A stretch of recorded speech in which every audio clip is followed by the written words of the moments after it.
todos. Muchas gracias por tomarse parte de su tiempo en domingo, que seguramente pues es un día de descanso para algunos de ustedes, y por acompañarnos en esta plática, que como ustedes saben, este espacio que es la Asociación de Pacientes tiene por intención crear momentos en los cuales podemos compartir conocimientos para llevar mejor la enfermedad, autoeducarnos, compartir experiencias, ¿por qué no? Y pues conocer mejor la enfermedad. Entonces, el tema del cual les voy a hablar el día de hoy es vacunas en esclerosis sistémica, y este tema me lo pidieron ustedes en la plática que tuvimos previamente, en el cual hablamos de manifestaciones cardiopulmonares, y me parece un tema relevante para los pacientes porque es algo en lo que el paciente puede formar parte de manera activa, ¿no? Quizá en los tratamientos somos los médicos los que los vamos guiando, ¿no? Y siempre pues tomando en cuenta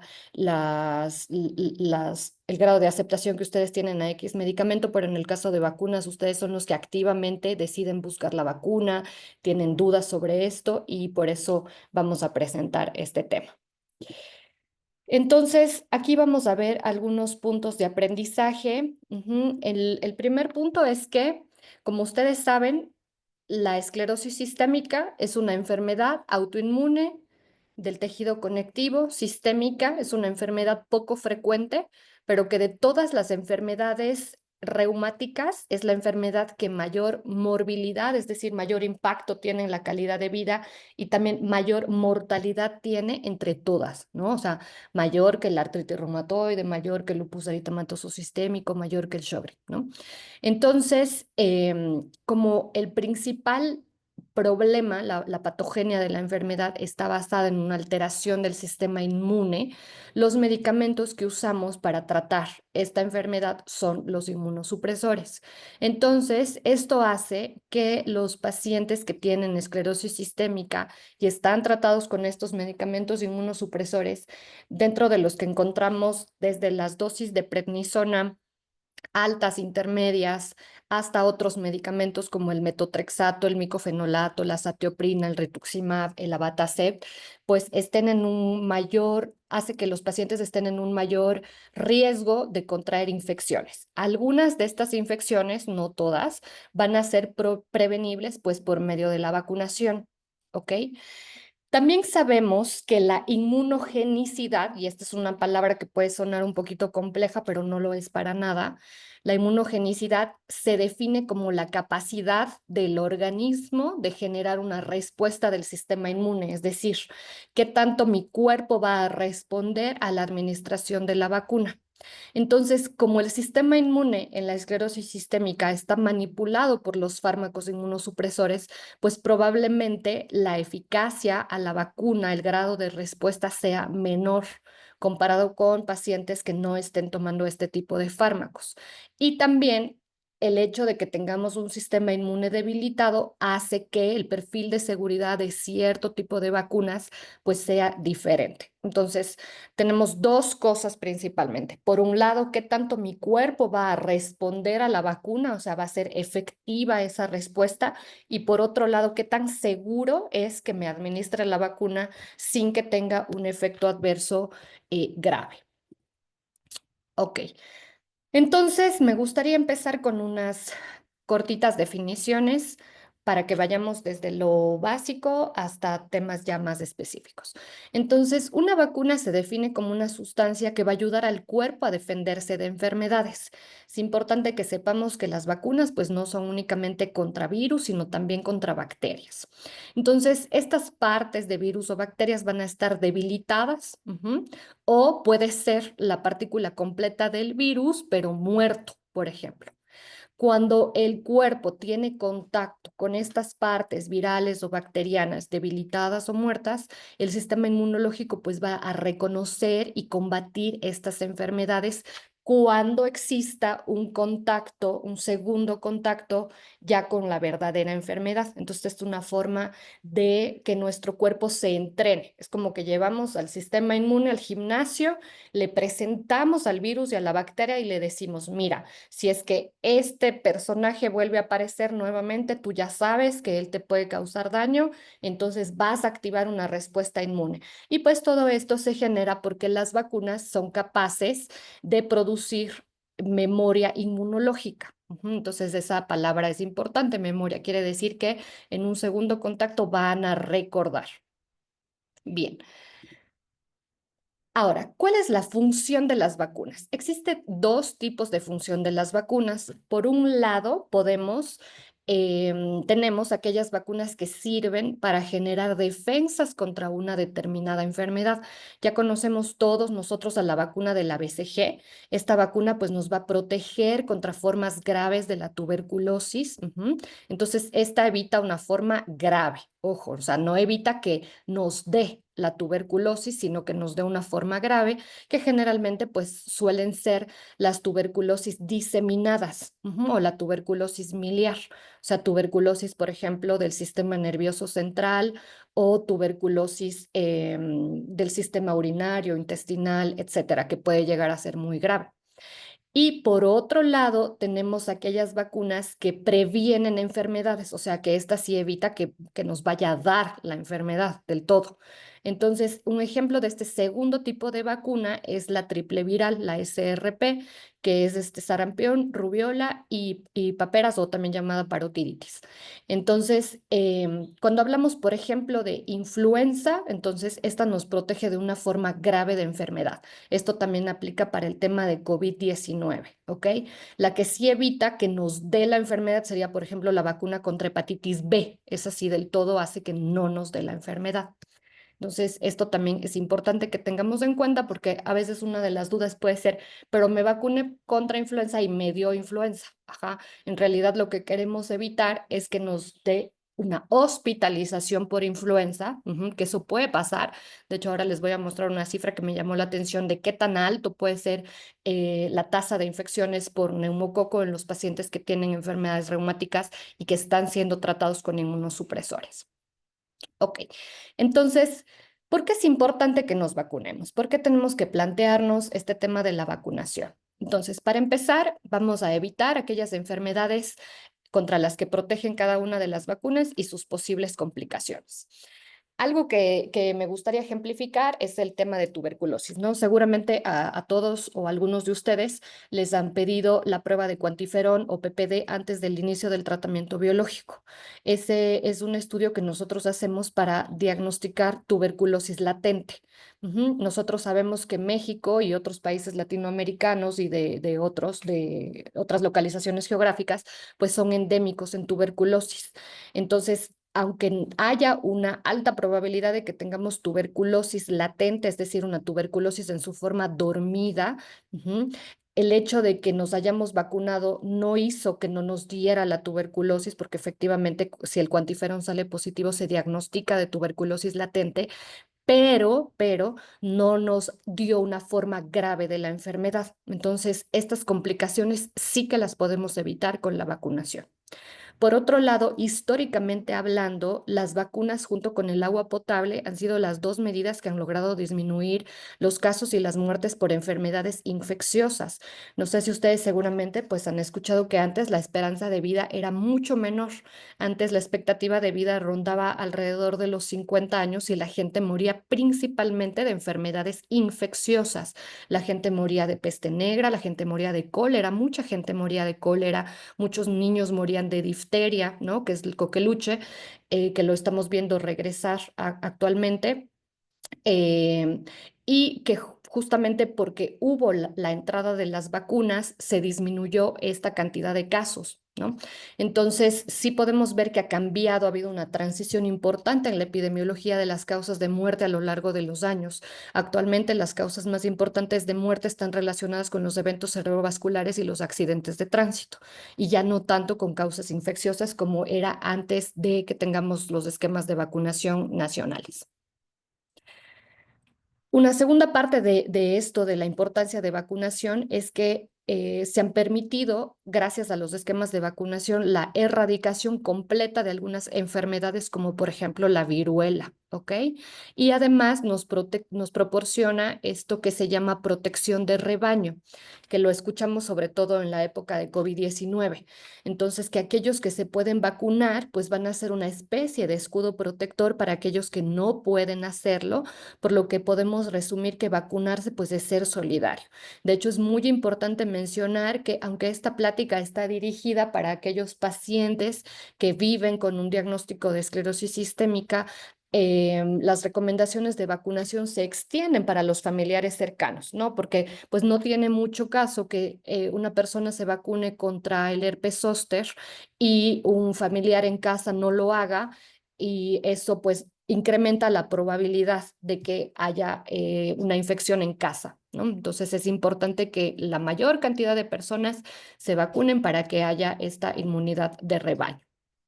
Entonces, me gustaría muy rápidamente hablarles de cómo se da el proceso de vacunación. Entonces, aquí podemos ver en la gráfica que tenemos una forma inactiva del virus o bacteria, ¿ok?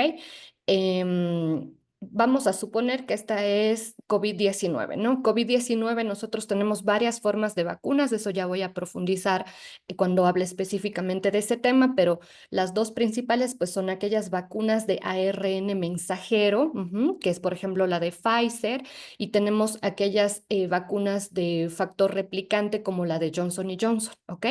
Entonces, en el primer caso pues es el ARN mensajero y en el otro es el factor replicante del virus. Entonces, en sí no es todo, ¿no? Es solamente una forma inactiva o una parte, ¿no? del virus, y esto pues se va a inyectar en el cuerpo para propiciar la respuesta inmunológica. Aunque la gran mayoría de vacunas con las que nosotros estamos familiarizados son vacunas inyectadas, también existen algunas formas de vacunas orales, como es el caso de la vacuna contra el rotavirus. Bien, entonces los glóbulos blancos van a liberar estas sustancias que se llaman anticuerpos.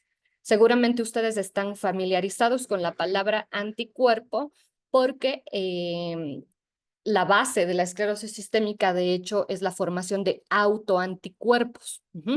Entonces, este es un anticuerpo dirigido contra esta partícula del virus. Pero en el caso de la esclerosis sistémica sería básicamente la misma interacción entre un autoanticuerpo y, por ejemplo, una célula de la piel, ¿no? Para el caso del engrosamiento cutáneo, o, por ejemplo, para el pulmón, cuando existe enfermedad pulmonar intersticial, o para el endotelio pulmonar, cuando hay hipertensión arterial pulmonar. Entonces, esto con lo que se une el anticuerpo se conoce como antígeno. Y van a ser complementarios. Si ustedes se fijan, pues tiene esta forma triangular que embona perfectamente con el anticuerpo. Ok, una vez que hay esta unión de anticuerpo y antígeno, estos se empiezan a aglutinar, entonces se empiezan a unir, y finalmente lo que va a pasar es que los glóbulos blancos que está representado aquí, esta célula, van a digerir. Ajá, la unión del antígeno con el anticuerpo en un proceso que se llama fagocitosis. Entonces, esto va a generar la respuesta inmune que cuando exista un segundo contacto, ya no a la forma inactiva o parcial del virus, sino al virus entero, como sería que nos dé una infección por COVID-19, en este caso que estoy poniendo este ejemplo particular, pues haya una respuesta inmune más rápida, porque ya no va a tener que llevarse a cabo todo este proceso. Va a ser mucho más rápido y va a ser más eficaz porque ya están elaborados los anticuerpos. Entonces, digamos que el cuerpo solo tiene que activar o recordar, y este proceso hace que la infección pues sea menos grave. Ok. Un tema que también resulta relevante es, ¿existen efectos adversos para las vacunas? Y la respuesta es que los estudios actuales indican que el riesgo de padecer un efecto secundario grave de una vacuna es mucho menor que el riesgo de padecer la enfermedad si no nos vacunamos, ¿ok? Eso me gustaría dejarlos a ustedes sobre la mesa como una frase que yo creo que dice mucho. Ahora, un punto importante, y lo voy a ejemplificar con una paciente que estoy manejando justo en estos momentos, es que tiene esclerosis sistémica limitada, sin compromiso pulmonar, tampoco tiene hipertensión pulmonar. Sus manifestaciones pues han estado sobre todo orientadas a las manifestaciones cutáneas, vasculares y gastrointestinales.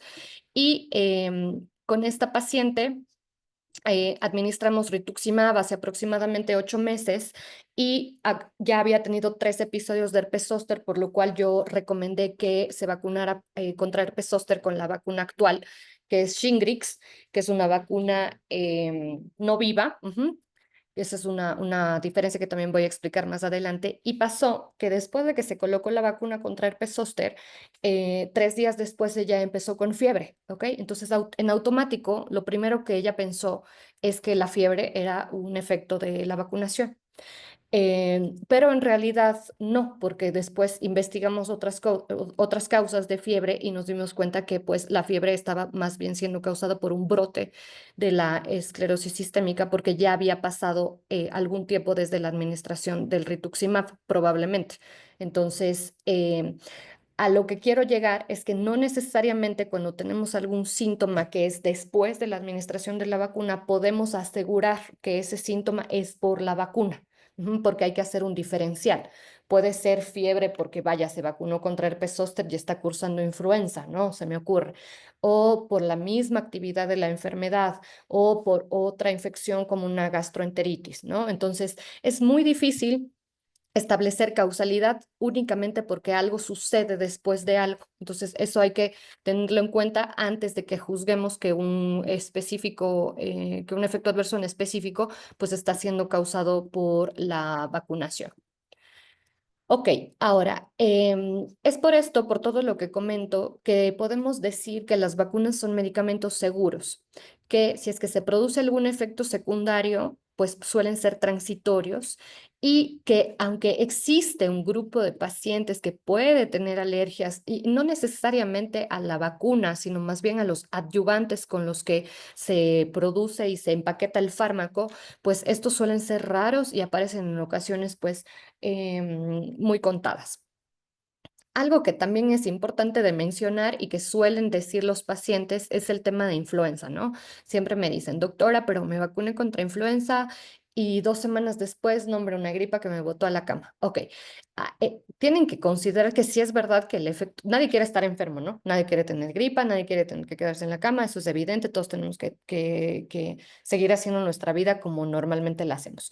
Pero digamos que este estado de tener algo de fiebre, malestar general, etcétera, pues no se compara o no llega a ser tan grave como con la hospitalización que puede generar la infección por influenza en su forma más grave. Entonces, siempre tenemos que poner en una balanza, como lo hacemos con todos nuestros tratamientos, cuáles son los riesgos y cuáles son los beneficios. Entonces, sí, quizá es molesto tener algo de fiebre o dolor en el brazo cuando hemos administrado la vacuna, pero sin duda no se compara con el riesgo de requerir ventilación mecánica invasiva cuando el paciente pues, puede tener una neumonía por influenza, ¿no? Entonces, eso también es algo que tenemos que tomar en cuenta cuando decidimos la vacunación. Bien, ahora me gustaría darles o hablar más a profundidad de cuáles son las prácticas actuales en tema de vacunación. Entonces, para preparar esta plática, utilicé 2 documentos. El primero es la guía clínica para vacunación en pacientes que tienen enfermedades reumáticas y musculoesqueléticas del Colegio Americano de Reumatología. Esto fue publicado en marzo del 2023, ya tiene 2 años.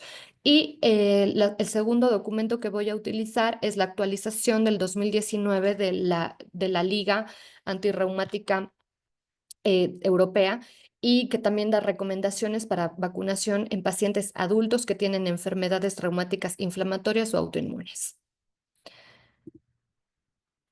Bien, antes de esto, me gustaría dar algunas definiciones. Entonces, siempre que hable de vacunas, voy a hablar de 2 cosas, de cada una de ellas. La primera es qué tanta capacidad tiene la vacuna para prevenir infecciones, es decir, la eficacia, qué tan buena es la vacuna en cada caso para inducir una respuesta inmune humoral. Humoral hace referencia a producción de anticuerpos y o celular, porque también las células participan en la inmunogenicidad.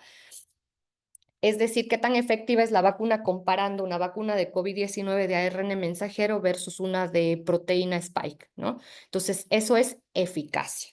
Y en el segundo punto, la seguridad. Y esto implica que la vacuna no vaya a tener efectos adversos graves y que no vaya a generar un brote o agravar la condición del paciente que tiene un diagnóstico de base de una enfermedad autoinmune.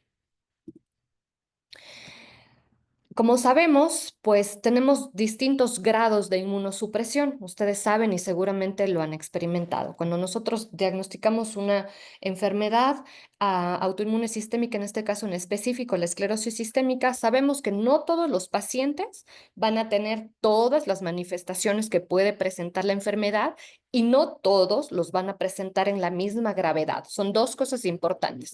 Y en el caso de esclerosis sistémica, pues las dos características principales son la fibrosis y el daño vascular. Ese es como el eje central de la enfermedad. Pero no todos los pacientes presentan fibrosis, ni todos presentan daño vascular. Hay pacientes que presentan los dos al mismo tiempo. Y también la gravedad de cada uno, pues es diferente, ¿no? Algunos tienen mucho engrosamiento cutáneo, otros tienen poco, algunos tienen mucho fenómeno de Raynaud, otros poco, algunos nunca hacen compromiso pulmonar ni vascular pulmonar, otros hacen mucho gastrointestinal, otros no lo hacen del todo. Entonces, cada paciente, pues es muy diferente. ¿Y por qué pasa eso? Eso está genéticamente determinado, no hay algo que el paciente como tal pueda hacer para evitar que haya un compromiso cutáneo difuso, por ejemplo, ¿no? Eso está genéticamente determinado.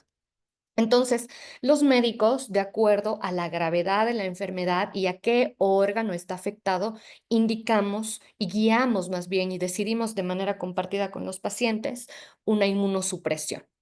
El tratamiento inmunosupresor puede ser de bajo o de alto grado. La guía de vacunación define que existe una inmunosupresión de alto grado cuando el paciente se encuentra bajo tratamiento con glucocorticoides, es decir, prednisona, por 2 semanas o más en dosis equivalentes a 20 miligramos al día o más. ¿Ok?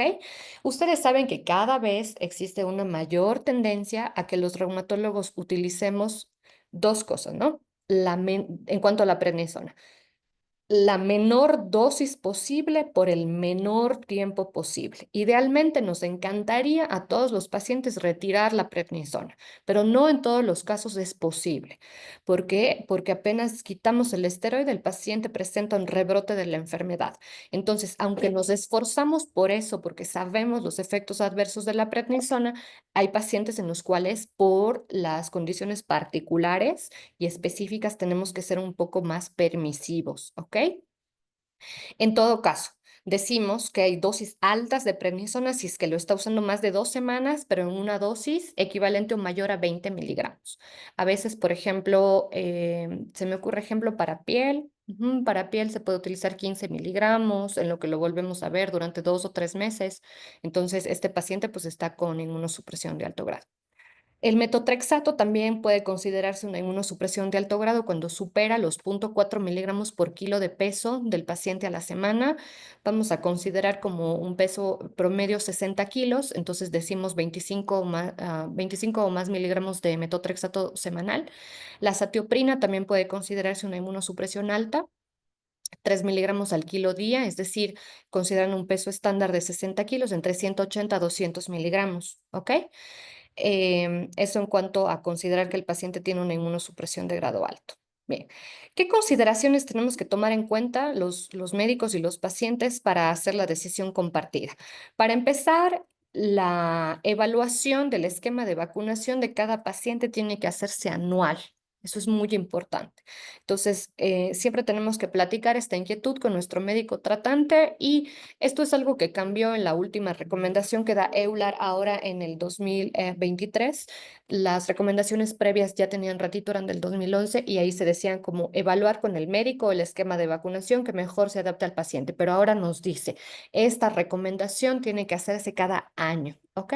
Porque también pues hay investigación creciente en el tema de vacunación y sobre todo pues con el tema de COVID-19 todavía estamos aprendiendo específicamente sobre las vacunas en esa enfermedad.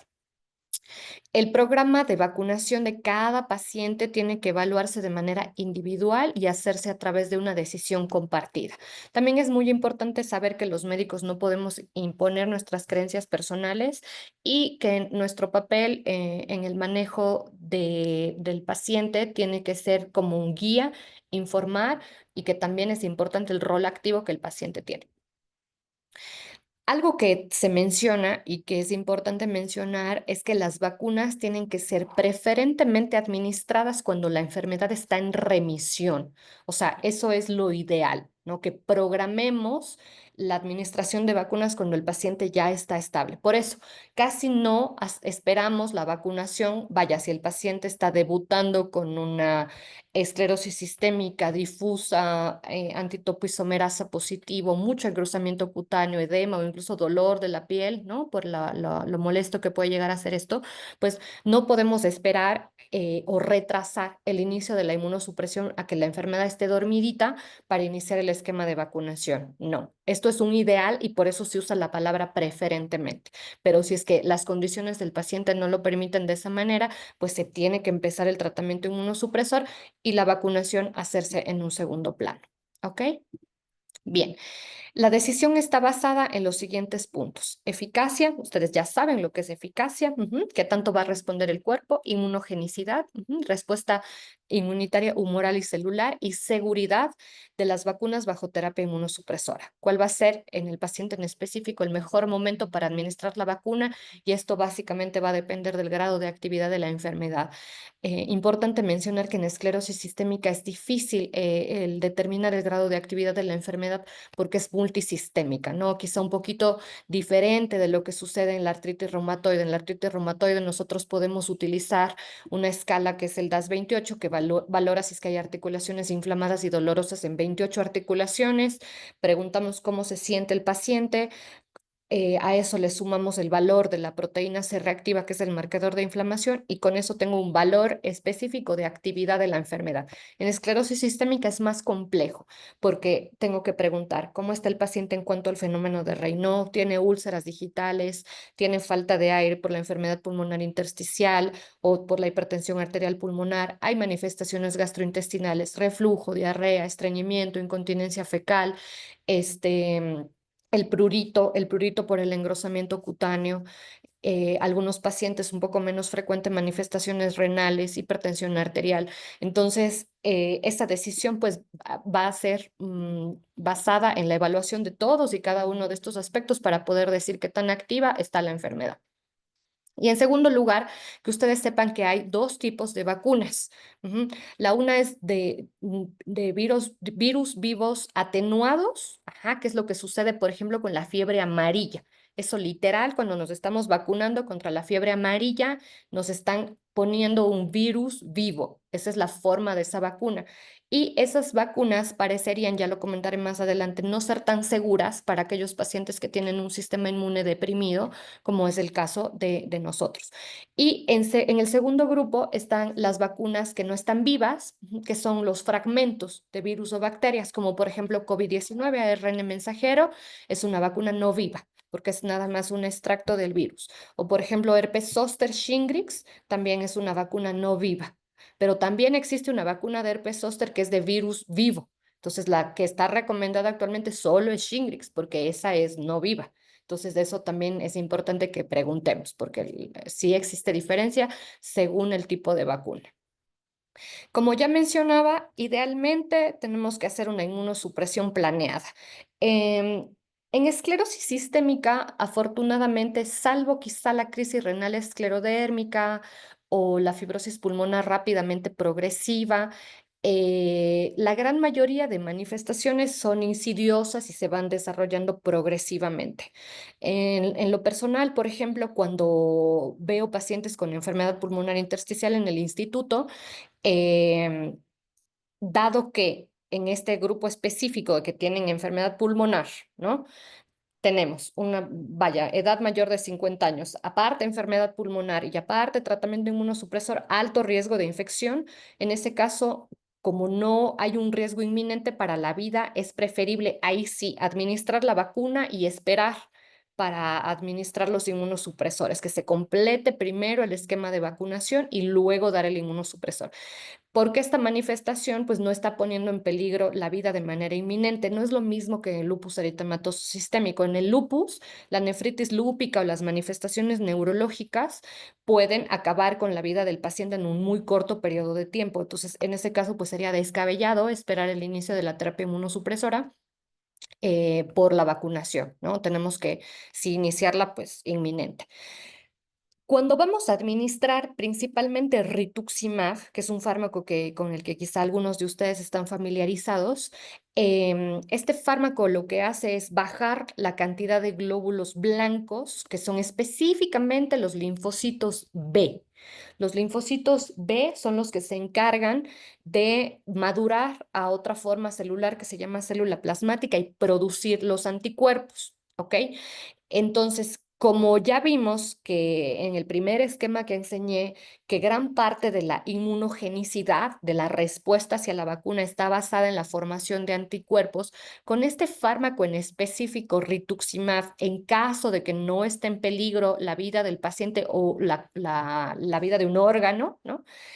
Se puede primero administrar la vacuna y luego el medicamento. En ese caso, se tiene que esperar 4 semanas después de la vacunación para administrar el rituximab.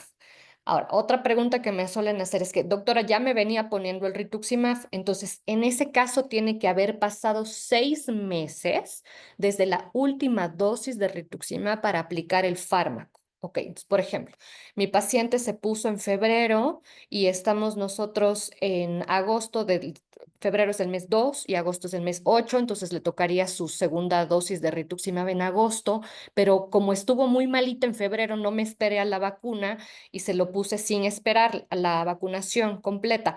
Entonces ya para la segunda dosis está estable, entonces ahí sí puedo esperar.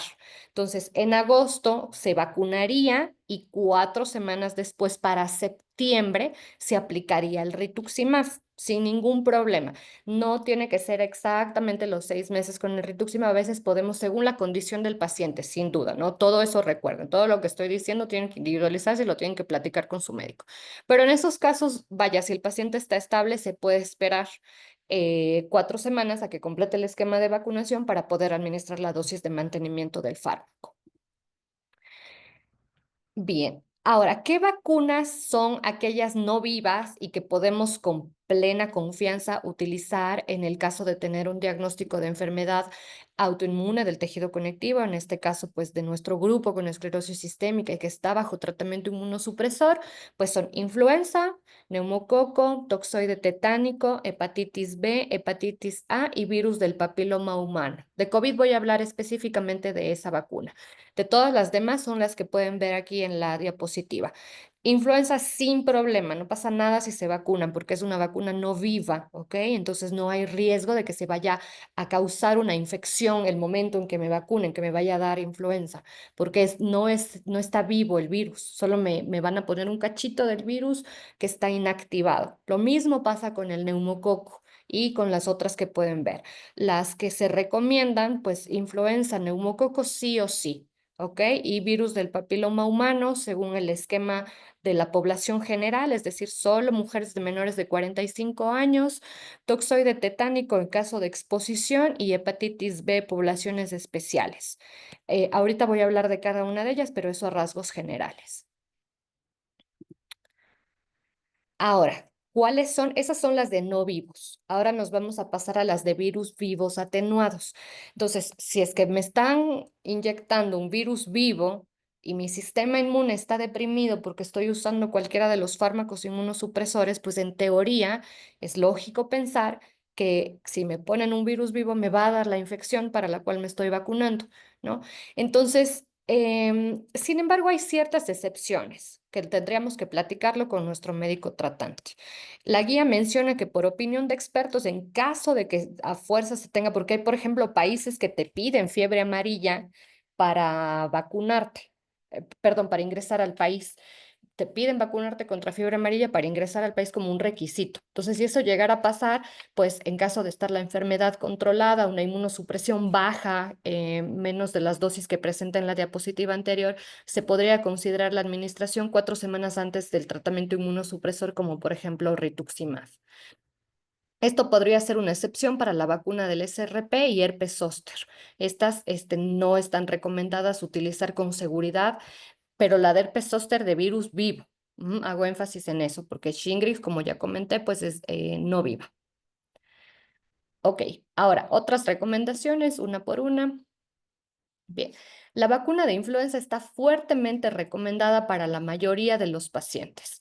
Se sabe por estudios que los mencionan en la guía, no los detallé por cuestiones de tiempo, que todos los pacientes que tienen enfermedades reumáticas están en mayor riesgo de contraer influenza comparado con la población general. Y se sabe que la vacuna de influenza estacional trivalente va a reducir, ojo, no previene que te dé influenza, lo que hace es que reduce la incidencia de complicaciones por influenza, esto es, ingresos y mortalidad. Recordando que aquellos pacientes que ingresan por neumonía por influenza también pueden complicarse de neumonías bacterianas y esto pues puede llegar a ser de gravedad. Entonces, cualquier vacuna de influenza, recuerden que la vacuna de influenza es estacional, entonces tenemos que vacunarnos cada año, ¿ok? ¿Son seguras? Sí, son seguras. Y también se ha visto que es inmunogénica en los pacientes que están tratados con fármacos inmunosupresores. Entonces hay buena respuesta a esta vacuna. Algo que suele ser tema de debate es si es que se tiene que suspender el metotrexato cuando usamos la vacuna contra influenza. Y hicieron un estudio en el cual se demostró que la interrupción temporal del metotrexato mejoraba la respuesta a la misma, sobre todo cuando se suspendía 2 semanas antes y 2 semanas después de la vacunación. Pero actualmente no se recomienda suspender el medicamento por la posibilidad de flare, o sea, de brote de la enfermedad. Entonces, no es una práctica actualmente recomendada suspender el fármaco. ¿Qué sabemos de la vacuna contra el neumococo? La vacuna contra el neumococo también está fuertemente recomendada y esta es la cifra que quería compartir con ustedes. Se menciona que hasta el 40% de los pacientes que tienen enfermedades reumáticas a lo largo del curso de su enfermedad van a tener alguna hospitalización por neumonía. Entonces, quiere decir que de los que estamos en este grupo, pues al menos la mitad han tenido o tendrán alguna hospitalización por neumonía. Entonces, para evitar eso, está fuertemente recomendada la vacunación contra el neumococo. Actualmente, dos vacunas están disponibles. La primera es la vacuna PPSV23. Esta es la vacuna polisacárida, es la P de neumococal, es pneumococo, así se llama la bacteria.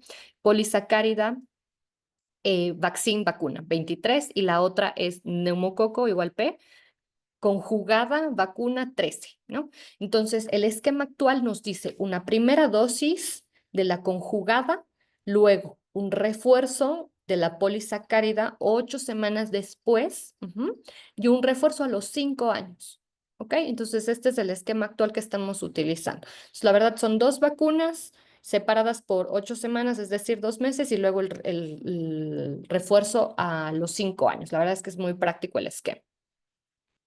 Vacuna contra hepatitis B.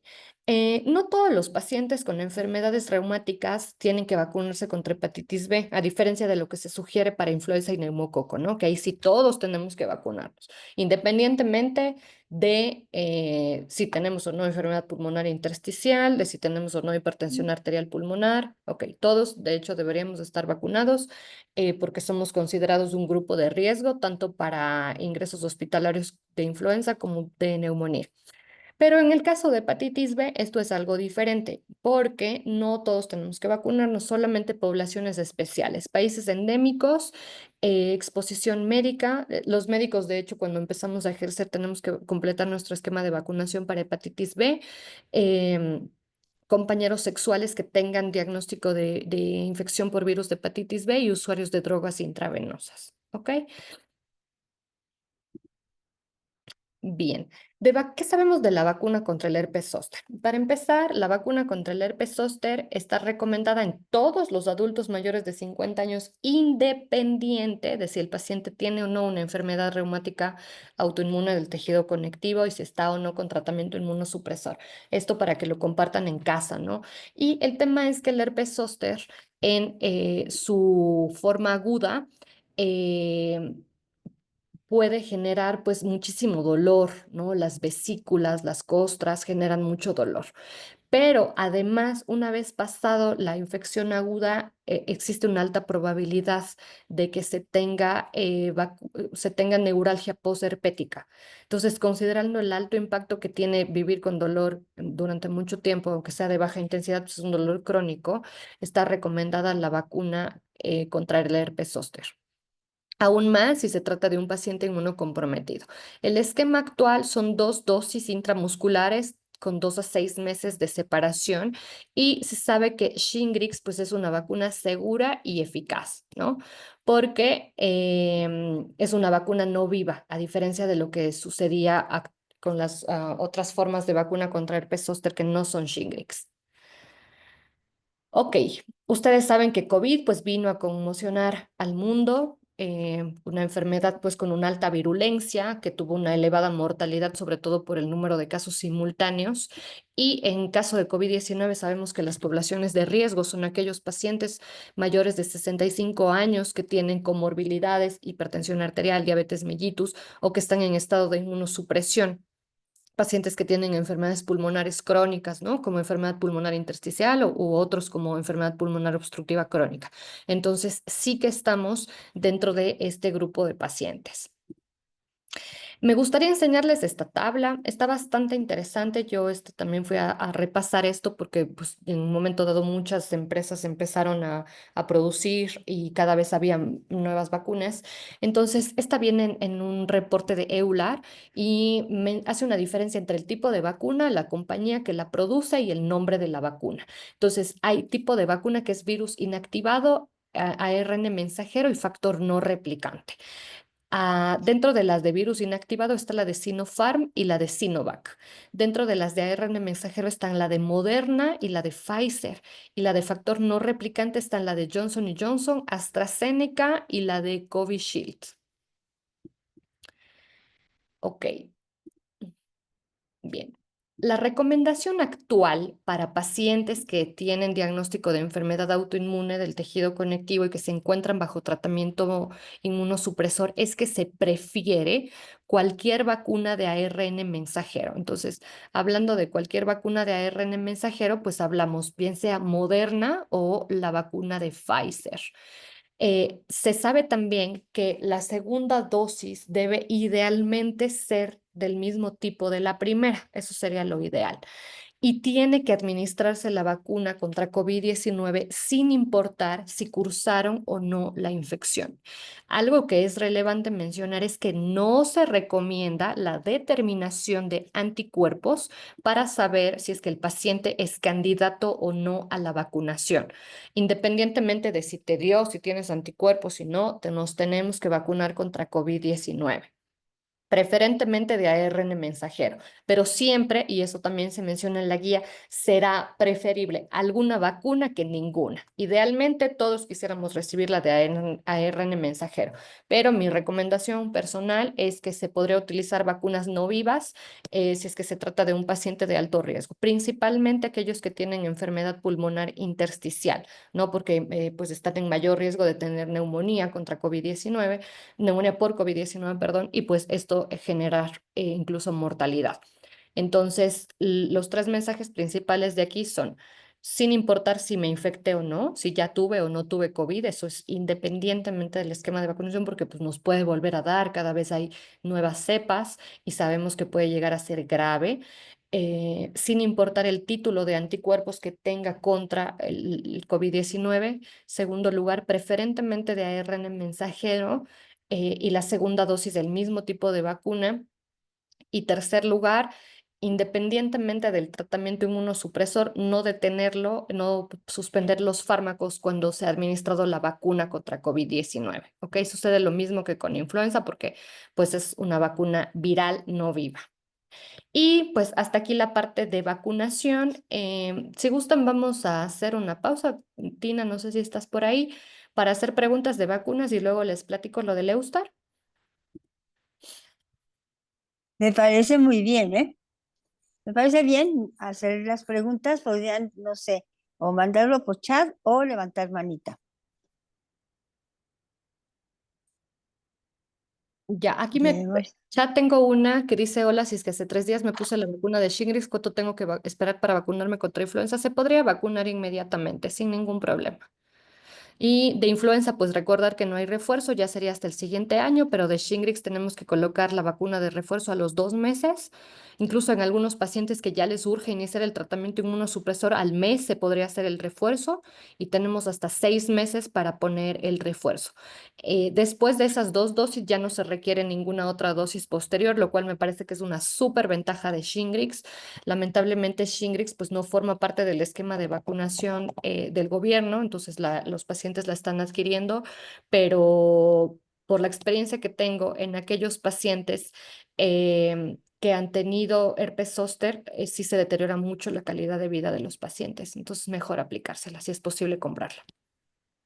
¿Cada cuánto se aplica el rituximab? Mira, idealmente se aplica cada 6 meses, pero eso la verdad varía mucho de paciente a paciente. Eso en el esquema que utilizamos para vasculitis y para esclerosis sistémica. Perdón, para artritis reumatoide y esclerosis sistémica y lupus eritematoso sistémico. Pero hay otro esquema de rituximab para pacientes con vasculitis que la administración de rituximab puede ser mensual. Entonces, la verdad es que eso depende de la patología, de la disponibilidad del medicamento, de la respuesta. A veces podemos retrasar más la administración o adelantarnos. La verdad es que creo que para esa pregunta no hay una respuesta tajante. Muchas gracias, Leticia. No, Virginia, la vacuna del herpes no está disponible en el instituto y lamentablemente tampoco en alguna institución pública. Es así como comento, pues de momento no forma parte del esquema de vacunación del país y se tiene que comprar medios privados. Ok, si gustan, damos la palabra a Karen. Gracias. Tengo dos preguntas. Una, por curiosidad, las personas que tomamos ácido micofenólico, ¿en qué grado de la autoinmunidad estaríamos? Porque no apareció. Y Ujú. otra, para las personas que tenemos enfermedad pulmonar intersticial, ¿qué tan recomendable es vacunarnos contra COVID-19? ¿Una vez cada año mínimo o algo así? Porque la verdad ya tiene ratito que no me he puesto esa vacuna y quisiera saber. De micofenolato, no lo menciono en la guía porque el cuadrito que les mostré lo saqué tal cual de la guía, em, pero por el conocimiento que tengo del fármaco inmunosupresor, creo que dependería de la dosis. 2 gramos, inmunosupresión intermedia, 1 gramo inmunosupresión bajita, 1 gramo ya es una dosis que damos de mantenimiento, ¿no? Solo 2 tabletas de 500 miligramos al día, pero también podemos utilizar hasta 3 gramos. Entonces esa ya sería una inmunosupresión de un grado más alto. Considerar de todas maneras que los fármacos, que son estos micofenolatos, ateoprina, metotrexato, pues están en un menor grado de inmunosupresión que los biológicos. Los biológicos están un poco más de inmunosupresión, pero algo que les quiero dejar y que sí es muy importante que les mencione es que más peligroso es estar con dosis altas de prednisona que con el mismo micofenolato. ¿Ok? Entonces, más bien la prednisona dosis altas, 20, 30 miligramos, mucho tiempo, porque hay mucha automedicación, sobre todo que con artriquina, jorrey, etcétera. Eso sí se asocia mucho con síndrome de Cushing y eso tiene mucha supresión del eje. Em, Segunda pregunta, sí hay que vacunarse de COVID-19 anual o bianual, según la población de riesgo. Pacientes mayores de 65 años y con morbilidades pulmonares se tienen que vacunar incluso hasta 2 veces en el año. Eso habría que individualizar según tu caso en particular. Ok, Muchas gracias. sí, con gusto. Em, A ver, pregunta normal. Lo del tema del rituximab de influenza de COVID, sí, como había comentado, les voy a poner eso nuevamente porque lo del ritux sí es importante. Si me permiten un segundo para que se los comparta otra vez. Ya, lo del rituximab. El rituximab es un fármaco que como baja la cantidad de glóbulos blancos, específicamente los linfocitos B, sí tiene ciertas consideraciones con la respuesta.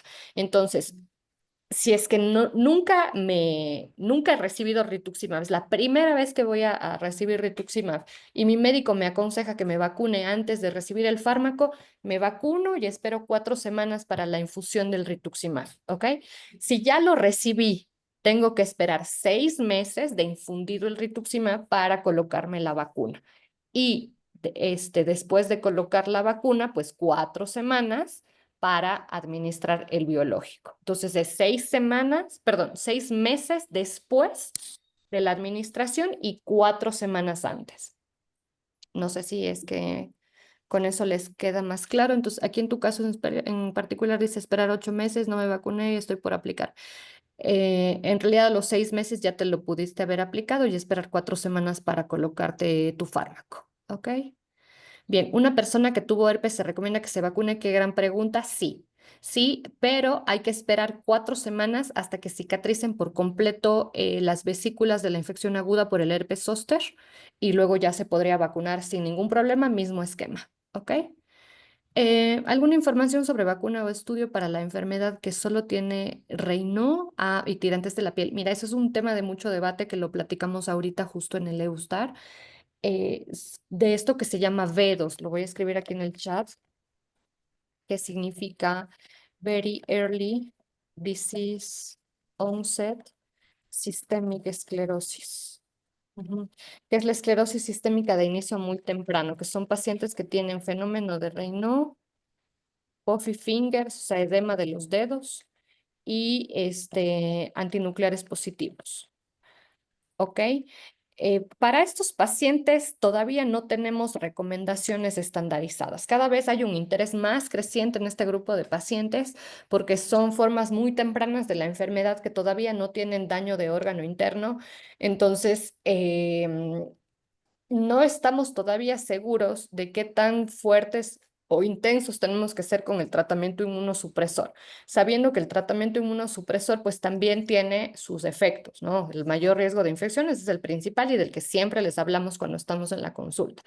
Pero tengan en cuenta que también quizá empezar a tratarlos así, cuando está chiquita la esclerosis sistémica, pues podría ser beneficioso para prevenir, ¿no? O evitar. No, no sé si la palabra sea prevenir, pero para, o retrasar más bien, que haya complicaciones de órgano interno. Pero todavía no tenemos como prácticas muy claras con respecto a eso. Lo que hacemos actualmente pues es seguir dar tratamiento sintomático para el fenómeno de Raynaud y pues seguir al paciente en el tiempo y buscar de manera intencionada complicaciones de órgano interno. ¿Ok? Bien. Me acabo de poner Shingrix y el sábado voy a comenzar el tratamiento de metotrexato y meticorten. Sí, no habría ningún problema. Puedes completar todo tu esquema de vacunación, influenza, neumococo y COVID. Antidepresivos, tomar en cuenta para la vacunación. No, adelante, ningún tipo de contraindicación. Vacuna de herpes zóster, primera dosis, refuerzo a las 8 semanas, em, hasta 6 meses para ponértela, ¿no? O sea, te pones la primera dosis, la segunda dosis a los 2 meses, pero vaya, si es que ese momento no estás en tu ciudad y no te la puedes poner, tienes hasta 6 meses para ponértela. Si es que no te la has puesto hasta los 6 meses, te tocaría reiniciar desde dosis 1. Entonces, mejor no perderla porque pues como cuesta, entonces mejor no perderla. Ok, neumococo, me pregunta Tina. Neumococo, primera dosis, vacuna de conjugada, segunda dosis polisacáridos separadas por 8 semanas y refuerzo a los 5 años. Ok, entonces 2 dosis separadas de 8 semanas y luego a los 5 años. Dice, diagnosticada esclero limitada desde hace 9 años y hace un año artritis reumatoide, virus no vivos y ARN mensajeros. Está perfecto, sí, esa es la esencia de la plática prácticamente. Y pues dependiendo de las complicaciones que tenga tu enfermedad y qué tratamientos estés utilizando, ver los tiempos, ¿no? En los cuales vas a recibir la vacuna. Pero para todas sería sí o sí influenza, sí o sí neumococo, sí o sí COVID-19, herpes zóster, sobre todo si eres mayor de 50 años, papiloma si eres menor de 45 años y esas son como las sí o sí. Ok, esclerosis sistémica limitada, 36 años, colchicina, satioprina, me puedo vacunar, sí, vacunarse sin problema. Lo de los tratamientos sí hay que platicarlo con tu doctor porque pues eso sí hay que individualizarlo. Sildenafilo es de las líneas de tratamiento para el manejo del fenómeno de Raynaud y está perfecto. Ok, y pues sí, preguntas específicas del tratamiento, Andrea, hay que platicarlo con nuestro reumatólogo. ¿Ok? Vale. ¿Alguien más creo que había alzado manito? No, ok. La vacuna de herpes zóster, sobre todo si eres mayor de 50, pero si estás inmunosuprimida, aunque no tengas 50, te la puedes poner. Ujú. Y si tienes más de 50, con mayor razón, porque esa población es particularmente propensa a tener herpes zóster. Y en casa, si hay alguien mayor de 50 años, aunque no esté enfermo, que se ponga. Ya, tétanos habría que preguntar si es de virus vivo o no, sobre todo si estás en rituximab. Entonces dependerá del tipo de vacunas. Ok. Muy bien, entonces de esta parte me voy a tomar unos pequeños minutitos porque ya van a dar las 12 para comentarles el proyecto en el que estamos actualmente. Como ustedes saben, pues yo soy reumatóloga en el Instituto Nacional de Enfermedades Respiratorias, pero mi pasión y lo que me mueve en estos momentos es la investigación en esclerosis sistémica. em, y por esa razón tuve la oportunidad de estar en febrero en Burdeos, que es una ciudad que está en el este de Francia y en ese encuentro pues se llevó a cabo una convención en la cual hubieron varias pláticas de la que participaron pues pacientes, cuidadores y médicos que tenemos especial interés en la esclerosis sistémica. Entonces, actualmente estoy trabajando en introducir que el Instituto Nacional de Enfermedades Respiratorias aquí en la Ciudad de México forme parte de esta corte EUSTAR. Ya elaboramos el protocolo y ahorita estamos esperando aprobación del Comité de Ética. Esta corte, pues, es una, mm,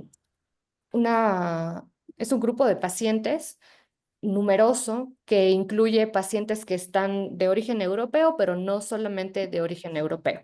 Entonces, estos estudios nos permiten conocer más sobre la enfermedad y hay estudios muy variados, ¿no? Hay estudios que van desde calidad de vida, estudios que van sobre fármacos, estudios que van sobre complicaciones no tan estudiadas, ¿no? Como por ejemplo las gastrointestinales, que nos hemos dado cuenta que quizá son de las menos estudiadas o que tenemos recomendaciones muy claras. Entonces, actualmente estamos esperando la aprobación para que el instituto forme parte de esta Corte Eustar y nos integremos a este grupo de estudio europeo.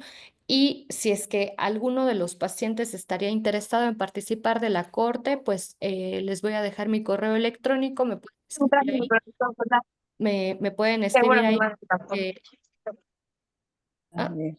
Keila, ¿podemos apagar el audio por fin? Mil gracias. Ok, les daré más información sobre cómo se va a llevar a cabo esto. Em, de terapias nuevas, que eso es algo que ustedes me preguntan siempre. De terapias nuevas, pues hay varios fármacos que ya están aprobados para algunas enfermedades autoinmunes del tejido conectivo. Tina me habló específicamente de tofacitinib, que alguno de ustedes le había hecho esta pregunta, y lo voy a comentar brevemente. Tofacitinib es un fármaco actualmente aprobado para el tratamiento de artritis reumatoide y de otras enfermedades un poquito más raras que tal vez no han escuchado que se llaman espondiloartropatías, ¿ok? Estas enfermedades en particular ya están siendo tratadas con tofacitinib, entonces sabemos que es un fármaco, pues seguro. Sin embargo, se quiere extender la indicación del medicamento. Como ustedes saben, ninguno de los tratamientos que actualmente damos es específico de la esclerosis sistémica ni de ninguna enfermedad. Seguramente si están en algún otro grupo de pacientes con otras enfermedades saben que pues rituximab lo podemos usar en las miositis, en el lupus, en el Sjögren, etcétera, porque en sí no los reumatólogos, y eso es importante que ustedes lo entiendan, no tratamos la enfermedad, no es como por ejemplo influenza, ¿no? Le vamos a dar este antiviral o neumococo, antibiótico, ¿no? Nosotros tratamos la manifestación clínica. Entonces, si el paciente tiene artritis Independientemente de que esa artritis sea por artritis reumatoide, por Sjögren, por síndrome antisintetasa, el medicamento estrella es el metotrexato, ¿no? Independientemente de la enfermedad específica, tratamos la artritis. Si la manifestación es cutánea, sabemos que metotrexato, por ejemplo, también es un fármaco que va muy bien en piel. Azatioprina, manifestaciones hematológicas, ¿no? O en algunos pacientes puede servir, con lupus, puede servir como mantenimiento para renales. Pulmón, micofenolato, ¿no? Uno de los fármacos más estudiados en manifestaciones pulmonares, pero no hay ningún fármaco específico para ninguna enfermedad, o sea, ninguno. Entonces, basados en eso, sabiendo que tofacitinib es un fármaco inmunosupresor, se quiere ampliar la indicación a más de artritis reumatoide en otras enfermedades, como las miopatías y dentro de otras enfermedades autoinmunes, pues también la esclerosis sistémica. Viendo lo que comentan, anifrolumab, ¿ok? Anifrolumab pasa lo mismo. Anifrolumab es un fármaco que en este momento tiene indicación para el lupus eritematoso sistémico. Es un fármaco que bloquea el receptor del interferón. Entonces, como es un inmunosupresor, si funcionó en los pacientes con lupus, que también tienen una enfermedad autoinmune con cosas muy parecidas a la esclerosis sistémica, probablemente, pues tal vez sea eficaz en esclerosis sistémica. Entonces, también recuerden que cuando ustedes ya están enrolados en ensayos clínicos, ya pasaron la fase 1 y fase 2, que son para ver los aspectos de seguridad del fármaco. Y que siempre que forman parte de un protocolo, pues van a tener una relación muy cercana con los médicos que están dirigiendo el protocolo. ¿Ok? Entonces, esperamos que estos ensayos clínicos de fármacos que ya tienen su uso actual pues amplio, de hecho, por ejemplo, tofacitinib ya lo usamos a años en artritis reumatoide. Anifrolumab quizás sea un fármaco un poquito más nuevo para nosotros, pero si es que está funcionando bien en artritis reumatoide o en lupus eritematoso sistémico, esperemos que también tenga la misma eficacia en enfermedades como la esclerosis sistémica. ¿Ok? Bien, me piden que les repita más lento lo de las vacunas. Entonces, obligatorias, COVID, influenza, neumococo, herpes zóster, si es que, sobre todo si tenemos más de 50 años. Virus del papiloma humano, si somos mujeres menores de 45 años y nunca me han vacunado para el papiloma humano. Si ya me vacunaron cuando tenía 15 años, no hace falta que me vacune otra vez. Y todas las otras vacunas, pues individualizarlas. Primero, ¿es de virus vivo o no? Eso es como algo que tienen ustedes que preguntar. Y segundo, pues considerar qué tan activa está mi enfermedad, qué tratamientos estoy recibiendo y siempre tienen que platicarlo con su reumatólogo. ¿Ok? Bien, entonces, no sé si es que ustedes tienen alguna pregunta de lo que les comenté de la corte o de los nuevos fármacos. Yo tengo una pregunta. Quisiera yo saber en relación a lo que ahorita nos platicaste de la Corte de Euler, que van a anexar al Instituto Nacional de Enfermedades Respiratorias. Sí. Lo que nosotros nos interesa como asociación es de alguna forma querer participar, pero serían pacientes solamente con eh, enfermedad respiratoria o tendría que ser en general. No, no, la verdad es que es cualquier paciente con B2, incluso con B2, mira, o sea, incluso solo con fenómeno de Raynaud, edema de dedos y antinucleares o pacientes que tienen esclerosis sistémica. Entonces, independientemente de que estén en el INER o no, la verdad es que ustedes saben que yo tengo profundo interés en trabajar con la esclerosis sistémica. Entonces, justamente creo que este vínculo entre la asociación y mi persona, pues, es favorable para que yo les vaya comentando los avances de eso. Ahorita, la verdad, todavía no les puedo dar como tanto detalle porque no he echado a andar la corte, porque no tengo la aprobación del comité de ética del instituto, pero cuando eso se dé, yo quisiera pues que socialicemos el protocolo para que ustedes estén al tanto de qué se va a tratar. que, como digo, Y es reclutamiento de datos de pacientes para generar megas bases de datos y conocer más. Y también, o sea, a mí sí me parece importante la participación de nosotros como México, porque nosotros tenemos características particulares, ¿no? O sea, no somos iguales que los pacientes que tienen otro origen étnico.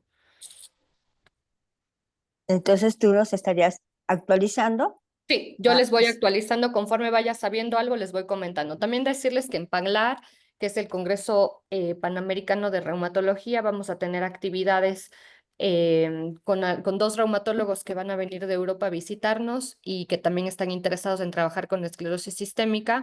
Entonces los mantendré al tanto de cómo vayamos avanzando en la instauración de la corte. ok, y otra pregunta, ¿ustedes van a estar con eh, ensayos clínicos? De momento, el instituto no tiene ahorita, pero conozco de algunos. Entonces, si es que gustas, lo que podemos hacer es que te pase los lugares en los que sé que hay ahorita estudios. Hay de los que yo conozco con anifrolumab, que alguien mencionó, y hay con belimumab, que es un fármaco que se usa actualmente para lupus eritematoso sistémico. Pero no para esclerodermia. Exactamente, no para esclerodermia que se le quiere dar esa indicación ahora. Pero pues, Ah, ok. basados en que, mira, si funcionó para lupus, porque ese fármaco en específico bloquea, es como rituximab, es muy parecido a rituximab. La diferencia es que, de hecho, estoy haciendo una plática de eso, déjame ver si tengo aquí el dibujito para que vean, porque es muy interesante y si es que ustedes están interesados, podemos verlo. Es este, ay no, es este. Dame un segundito.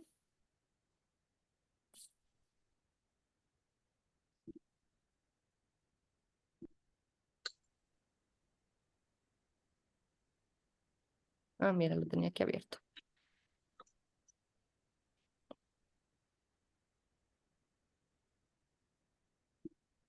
Ok, lo voy a compartir. Un segundito.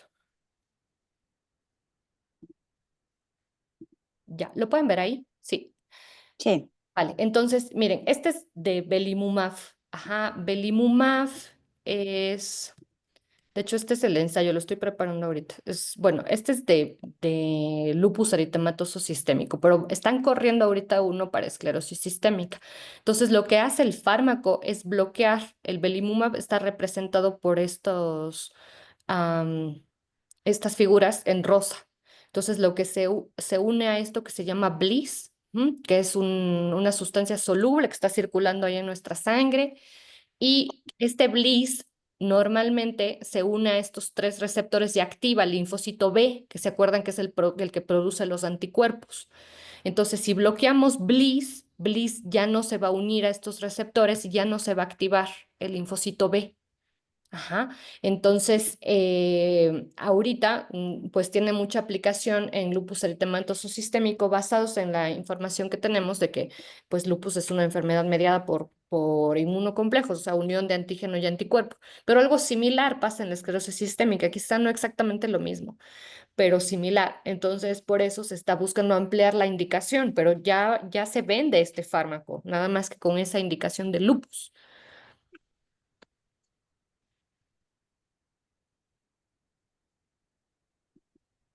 Entonces, si es que gustas, pues yo comparto como los datos de los protocolos que están llevando por si es que alguien está interesado y le gustaría comunicarse con los que llevan esos protocolos.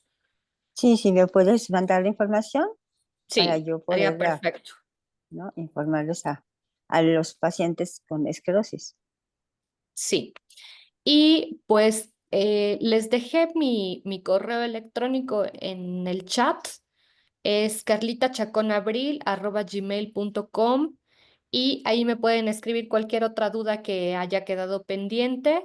Yo decía, si es que ustedes están de acuerdo, pues tiene quizás ser bimensual estas pláticas o trimestral, tal vez, luego por los tiempos, porque ahorita también estoy estudiando, y pues irnos conociendo más y platicar, ¿no?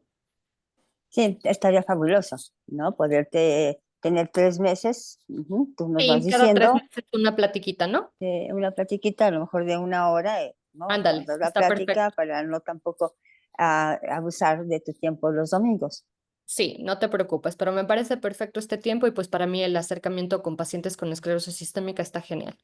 Ok, y también quisiera, porque las personas, por lo que estoy viendo en el chat, si pudiera, no sé si nada más estás en el instituto o también estás Estoy en fuera de algún, Linear también. ok, Si es que gustan, pues me pueden mandar un correo electrónico para que yo les envíe mis datos. ok, entonces a través del correo electrónico te envías los datos, pero sí tienes donde poder Sí, atención, ¿no? A tus pacientes. sí, claro que sí. Ok, no sé si alguien tiene algún comentario más para poder entonces ya dejar libre a la doctora su domingo. Y te agradezco mucho, pues, tu tiempo, ¿no? Y lo que Me más tiene con mucho gusto. me encantó es que cada bimestre te vamos a estar viendo y molestando para que nos informes sobre cierto tipo de pláticas, de todo lo que pudiera tú saber y podernos transmitir con con lo que es nuestra enfermedad. Sí, así es, y pues también me encantaría que en algún momento hagamos lo contrario, ¿no? Como que ustedes me platiquen lo que ustedes piensan, ya fuera del contexto de la consulta, que pues es ver cómo están, sino sus experiencias personales con la enfermedad, eso también me encantaría mucho, escucharlos también a ustedes. Podría ser mucho mejor, ¿no? Hacer una mecánica, ¿no? De Ándale, eso estaría nosotros bien. preguntarte y tú transmitirnos lo que tú sabes para Sí, podernos ayudar y estaría bien. apoyarnos. No sé si tengan alguna otra más pregunta por chat o... Hay una manita de Francisco Vidaurri, si quieres, adelante, Francisco. Hola, hola, yo soy Claudia, nada más que se me fue el nombre de mi tío y yo Ay, sé no que te me la quería preocupes. perdón. Mira, me detectaron a mí esclerosis sistémica y de verdad que es un gusto conocer a alguien que sea tan especialista y que le guste esa enfermedad porque es difícil, encontrar a un reumatólogo como que esté tan o sea, todo el mundo es como Sjögren, me he encontrado todo, o sea, como enfermedades diferentes, pero cuando les dices esclerosis sistémica, a veces como que dicen, o sea, es que es muy amplia esta enfermedad, son muchas, o sea, muchos exámenes y todo, y la verdad es que yo estuve así, 4 o 5 meses que traigo una queilitis terrible, y no encontraba, y no encontraba, y no encontraba hasta que por fin descubrieron, ¿no? Entonces, pues yo sí te voy a escribir y llevar como un seguimiento, tú que veo que eres muy experta en esto. No soy médico, pero lo veo como paciente y pues bueno, a mí me da mucha confianza, ¿no? Claro que sí. Muchísimas gracias, Claudia, por tu comentario y espero que pronto estés mejor y pues a tus órdenes. Sí, te voy a escribir. Bueno, Gracias, Carla. Bye. ok, entonces ya me imagino, con todo lo que nos dijo la doctora, ya le pueden escribir si tienen alguna duda y vamos a cerrar ya nuestra reunión el día de hoy. Agradezco mucho.